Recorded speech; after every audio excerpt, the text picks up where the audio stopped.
He is the president of SMPTE, and he's here to give us an update on 2110 and also the move to IP and some of the reasons why it should be considered. So please welcome Matthew Goldman.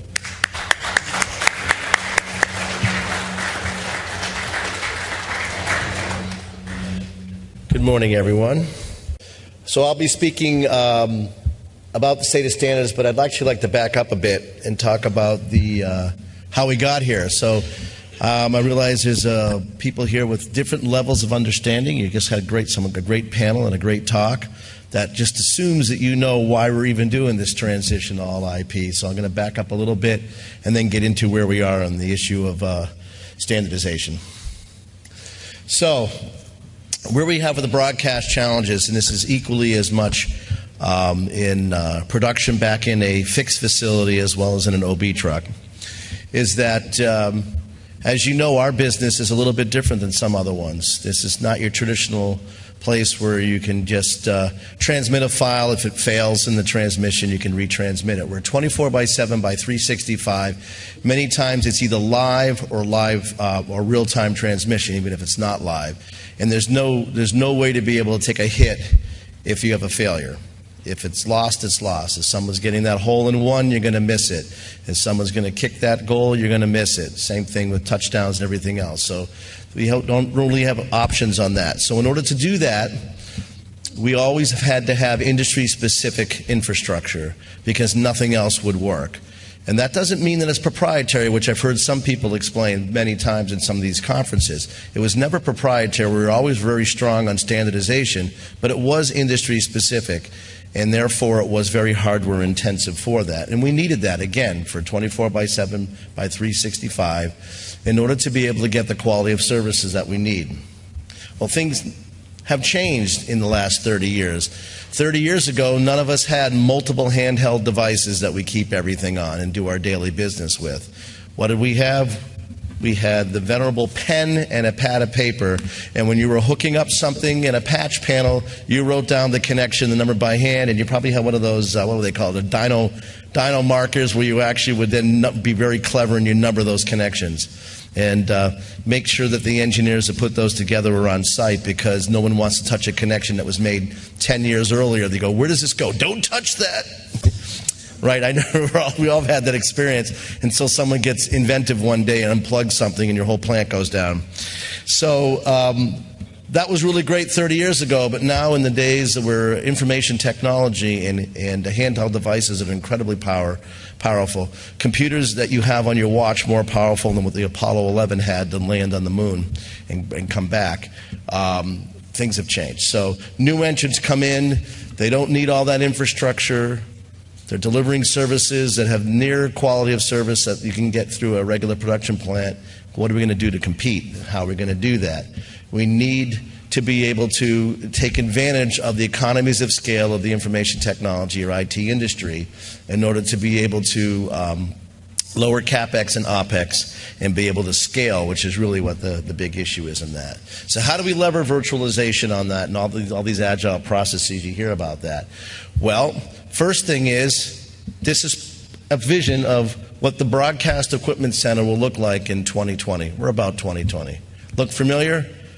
Probably looks a lot like your IT center today, and that's the whole point. You heard the previous speaker speak about this. You heard the panel allude to this. It's all about virtualizing and moving from industry-specific hardware to software running on commonality or commodity off-the-shelf hardware in order to be able to get the economies of scale. So that's why we're doing this.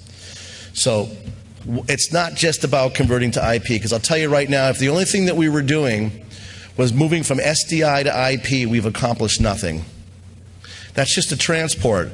As a matter of fact, we've had video over IP running for over 10 years now, almost 10 years now, using the introduction of the SMPTE Standards 2022 series. That put digital video over IP, but it didn't solve the workflow problem. It didn't do the economies of scale issue. IP is a convenient interchange format. It's a tool. What we have to do is be able to move towards the infrastructure that goes behind that. So what we really are looking for is flexibility and agility. How do we do things? We don't want to design something every time we come up with a new interface. I mean, In SMPTE, the Society of Motion Pictures and Television Engineers, we have probably about, I didn't count them, but I would bet you I wouldn't be surprised if there were 18 different standards for SDI through all the different speed ratings from 270 megabits per second up to 12 gigabits per second plus. Because they're full layered standards. They start at the physical layer with the definition of the actual wire that you're carrying it on, or in the case, or glass, all the way up into the function that it's doing for broadcasting. We need to get away from that. So we'd like to be more flexible and more agile.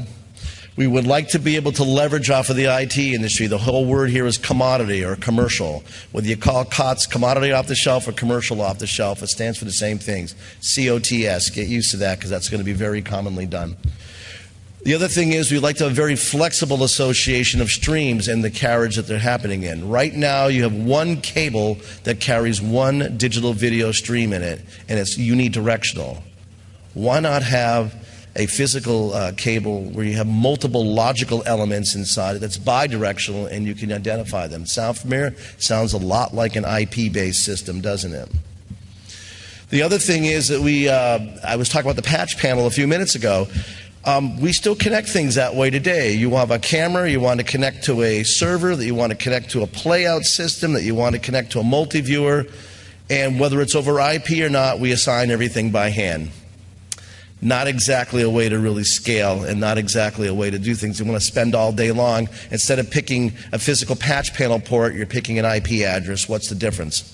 What we want to move to is a network-based automatic discovery and registration system. You plug something in, it automatically announces itself, it gets registered, everything that's on the system knows what it is. That's what will enable automatic or machine-based connection management, which is the next layer above that. And I've already mentioned we want it to be much denser and inherently bidirectional. Another thing is, why do we need all these different standards if you're carrying the same information? It's just a different video format or frame rate or something that's carried in it. Why can't we just have one mechanism and then have a tag field, an identifier that says this is what that's carrying? So we want it to be agnostic to the specific format that it's in that, whether it's frame rate, bit depth, resolution, etc. So we've heard a lot about it in the IT industry. I think you have about the whole software-defined networking or a network function virtualization. So what we're talking about here is software-defined media processing defined virtualization.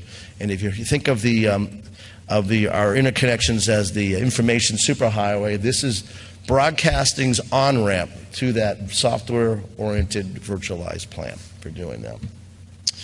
So because there's a lot of people here doing productions in OB trucks, I thought so one of the first advantages of doing this is quite obvious. So this is actually borrowed from the IP showcase that was in NAB 18.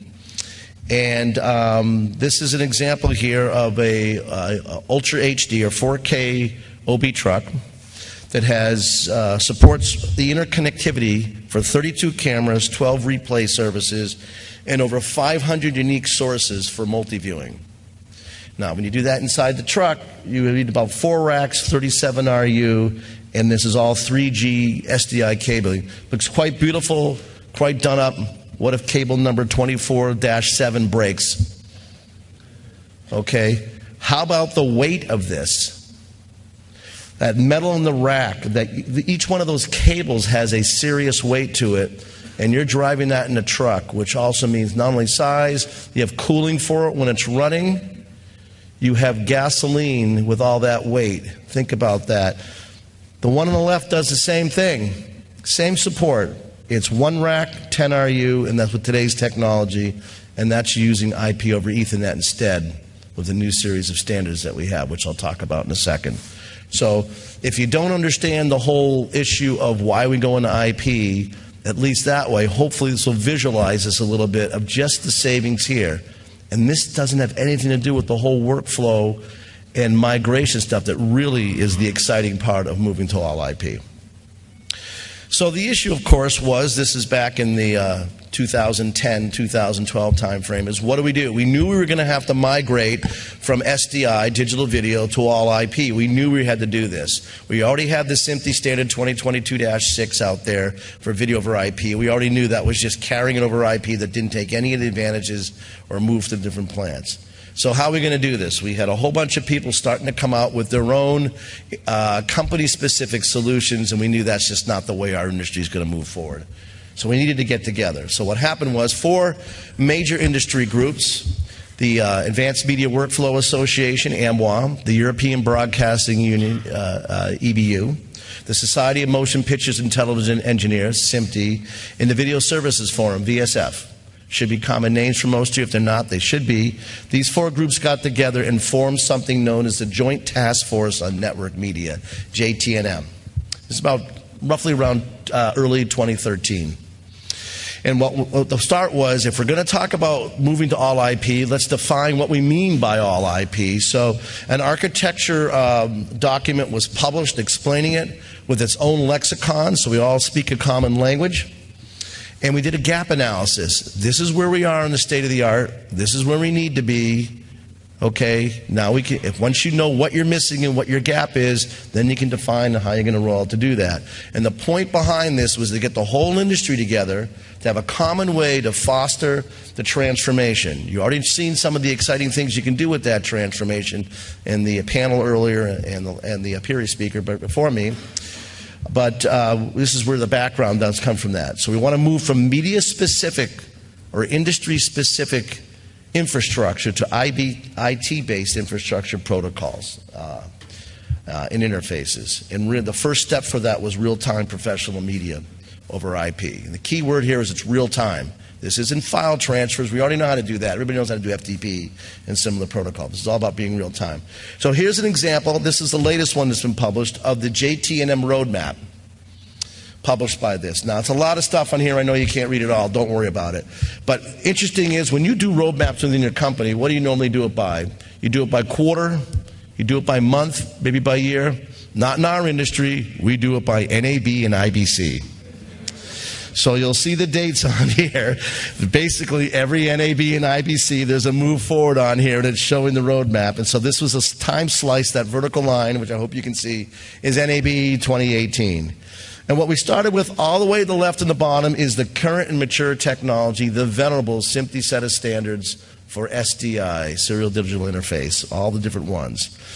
And then you can see as we went over time a little bit, we had SDI over IP, which is the SMPTE standard 2022-6 I was referring to earlier on that. And there's a few other things from a few other associations that are being started back then too. What we want to move from is industry-specific information all the way to the top right, which is words you're familiar with. Cloud fit, right? Cloud ready, right? All those types of things. Well, what we're calling it is the dematerialized facility. Big fancy word to basically say you no longer know where your stuff is running on. Doesn't have to be local. Doesn't even have to be your own servers. Could be anywhere. It's in the cloud. And that's really what this is about. In order to get from the current technology over there, we need to do 2 things of major stuff before we go to the last step, which is actually how do you take advantage of these new workflows. The first thing is you have to make it flexible and agile, like I said. We need to move to each flow being separate and addressable, which is the elementary flows, which is the red path there, a much more flexible way of doing that. The next thing we need to do is that plug and play I was telling about and be able to do connectivity machine to machine, which is a network and resource management level, which is the orange level. Before we can even talk about the holy grail, the end game, which is cloud fit or the dematerialized facility. So, towards this end, for the last several years, we've been working very heavily on the first part of that, which is to get the elementary flows working. And I'm proud to say that the SMPTE Standards Suite is almost completely published and available now. It is a multi-part standard. There's actually a few pieces in here that are actually starting up now that I don't even have listed on here. But these are the major sets. We always start with a -0, which is the roadmap for the document suite, which, funny enough, is never done first. It's always done last. The -10 is the system timing and definitions that goes and explains everything in. This is completely compliant with the JTMN roadmap you saw before, but now we're getting to dig down lower. The -20 does uncompressed active video, and there's actually a sister, because we're getting in the IT industry, who are we going to work with? We're going to team up with the Internet Engineering Task Force, the IETF, and there's actually an RFC that we've extended and defined a little bit better, which is RFC 4175. PCM digital audio was -30. That is based on the work that the Audio Engineering Society has been doing for several years to do audio in this space, and it's based on AES 67. However, there's some additional constraints beyond that. And by the way, even that one, I don't have it written here, I apologize. There's an RFC for that as well for the same reason. If you're going to work with the IT industry, you need to be part of the IT industry. -21 is a traffic shaper. You just can't dump things onto the network the way you do with regular IP packets, right? That's how things work today. You just throw a packet out there. If it gets congested through a switch and gets lost, no big deal. TCP IP protocol. TCP says, I lost it. I have an identifier. I know I'm missing a packet. I send it again. How does that work with broadcasting? No. Not impossible. So you have to traffic shape and do a delivery timing spec, and that's what -21 goes into, to be a much better behaved way so that switches can actually handle our high priority traffic and not drop it. -22 is just started to be out. It's in an early draft stage, and that will handle compressed video. This system doesn't care what the content is. It's the essence, but we need to find a way to carry compressed video, whether it's lightly compressed or heavily compressed. And there's dozens of different video compression standards that are used out there. So, -31 extends the -30 to do all of the AES-3 stuff. I don't need to cover that here. But I do want to make sure I cover the last one, which is -40, which was just published a few weeks ago and was approved, or basically the last day of NAB. And that is basically all the ANTS data stuff that we take for granted that everybody forgets about. Little things like time codes, active format description, government-mandated captioning, little things like that. Content advisories, all that. We have to carry that. We always took it for granted. It was in the VANC, all timed in there. Well, guess what? There's no VANC anymore. It's all digital data, so everything's been separated out, so all this can be carried in that. For that. And again, this one was actually heavily developed with the IETF and simultaneously became both -40 and RFC 8331, our TP payload for SMPTE standard 2091-1. Don't let that name scare you. That's just the ANTS data that goes into definition that goes into SDI.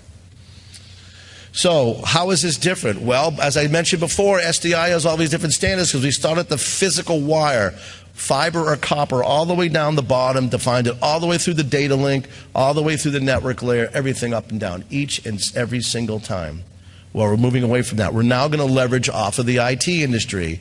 So the standard suite 2110 is for SMPTE standards is at the higher levels. It says how to package up that video, audio, and data, and how to get them all timed together. Okay?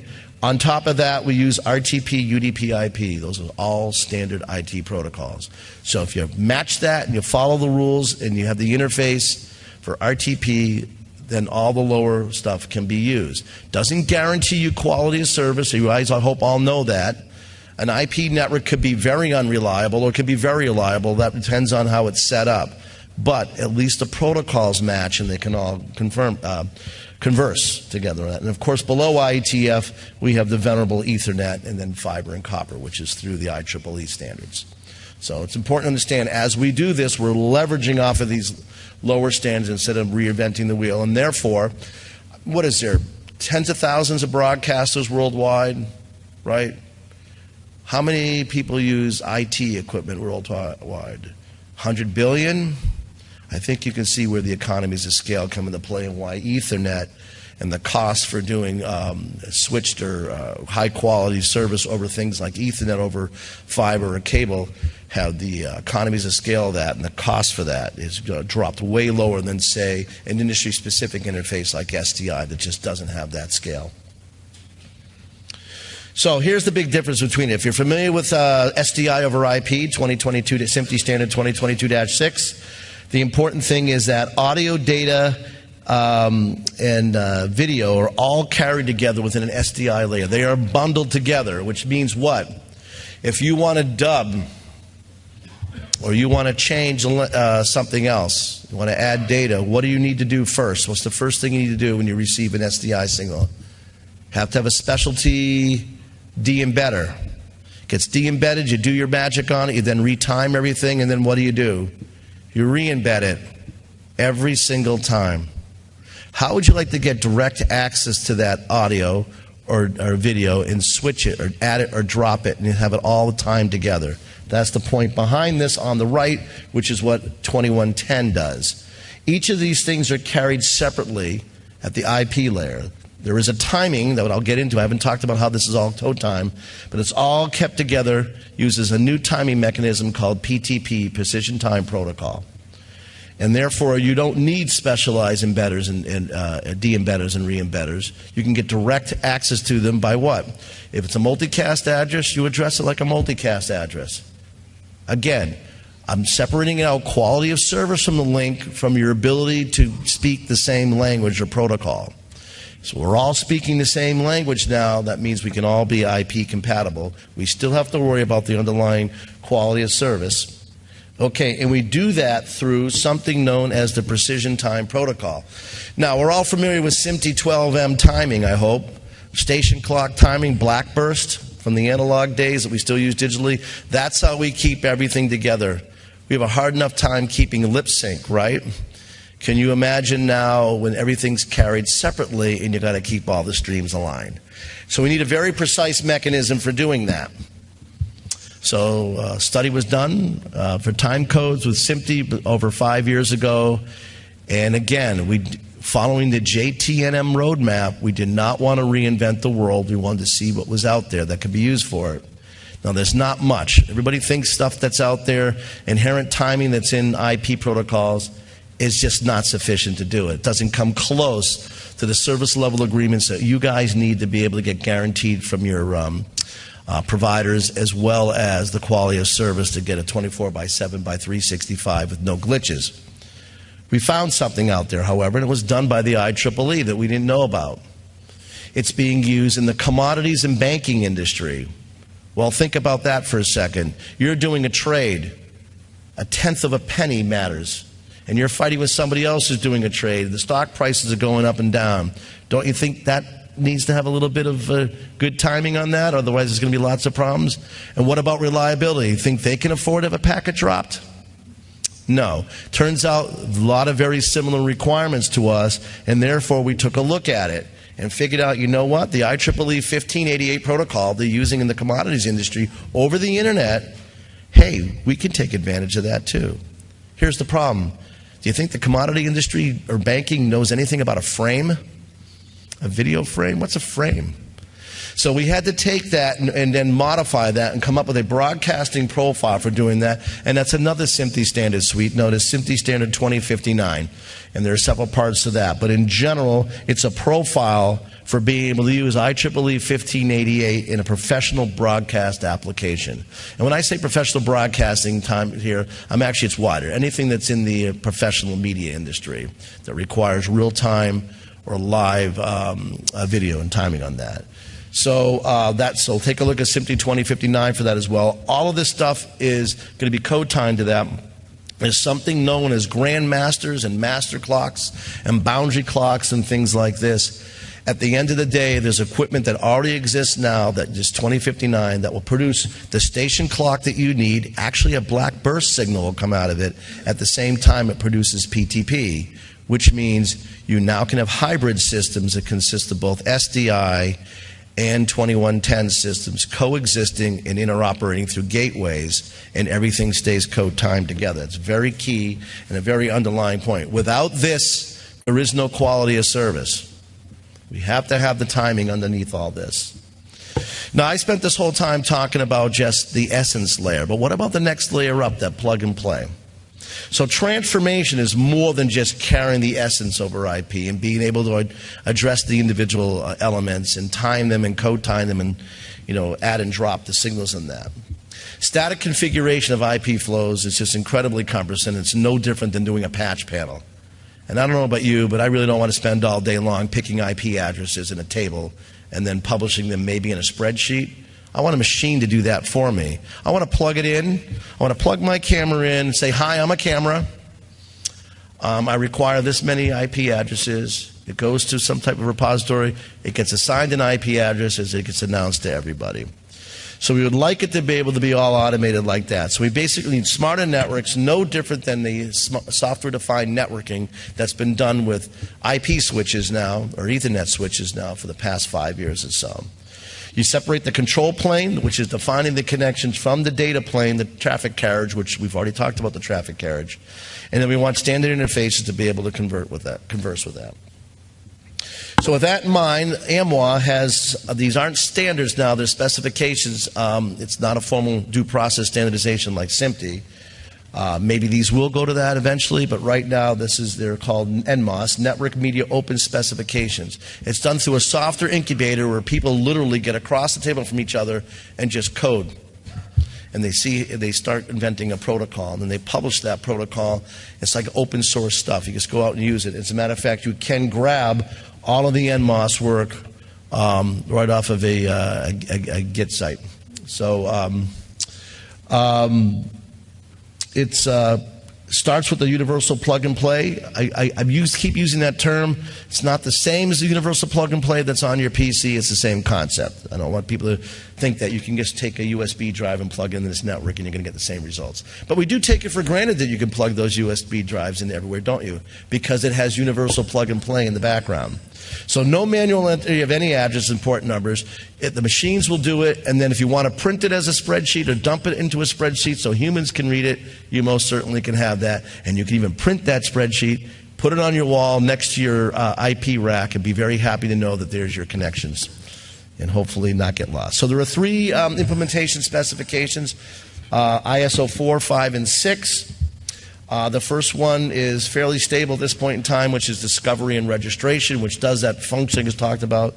The next one is newly ready. It's only a few months old, connection management. A lot of people are playing with it, and that's how you actually can then take things in your network and start to connect them together by their capabilities using the JTNM architecture model in order to be able to address these different elements.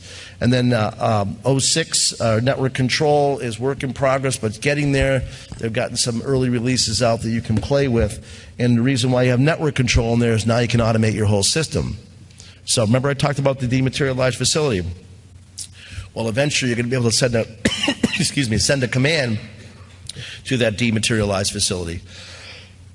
Wherever the stuff is out in the cloud, and it will get there because network control will then send it through the switches. There'll be the very common APIs being defined for how to reach them. Now, something should come to mind that we have to spend a lot of time on to make sure this works over diverse locations. Security. So a lot more work needs to be done there because you certainly don't want to be hacked on your broadcast facility. And they're doing a lot of work in this area right now as well. Excuse me. So is this real or not? Well, if you had the pleasure to go into the back of the C Hall at NAB and see the IP showcase, how many people saw the IP showcase? Okay, about a quarter, maybe a fifth of the audience. So it was a live demonstration of use cases in Interop using 2110 suite, professional media over managed IP networks, the SMPTE 2110 series suite. Also had 2059, the PTP broadcast profile running. Had the AMWA ISO 4 and ISO 5 tests running. There was a live studio that was actually running. Everything was over IP right there. So we're doing live broadcasts right from that. Here's an example. Lower right was the announcement for it. These are 2 pictures that I personally took. It's hard to get in there. The IP showcase, I tried to take an angle. They're like 4 pods, like the ones you see in the lower left. Back there, they were doing different aspects of it. And then on the other side, far side, was the live bass production studio, which I'm inside. There was actually a wall there to keep things a little bit quiet. It was inside there on that. Over 50 vendors participated. So while you might not see this yet in what you're doing, over 50 vendors interoperate on this right now, and it keeps getting better and better. We've done these interops at other shows, and it's really starting to move forward to do this. So this is 2018 is the year of early adopters. There's no question. You heard some people putting up the stuff in their trucks right now. 2019 and 2020 will be fast followers. Don't kid yourself. There's going to be SDI around for a decade or more. Why? We're still doing SD broadcasting. And people are talking about 4K, and some people haven't converted from HD. I think we're done with analog. Anybody here still doing analog? I didn't think so. But that took 20 years plus. It's because you're only going to migrate to this new workflows if it makes a difference to you. So if you're a small broadcast or a small operation that's not interworking with other people, you're going to be fine to stay with who you are now. It's really important to understand that. There's nothing pushing you to do that. However, if you're going to have cutting-edge equipment out in the field, I already showed you what a big difference this makes just in logistics for an OB truck. Never mind the advantages of the workflow aspect, which is what your fixed facility will take advantage of. This is the way to go forward on that. So, I hope you found this interesting and insightful. And you can clap. Go ahead. I'll take it. Thanks.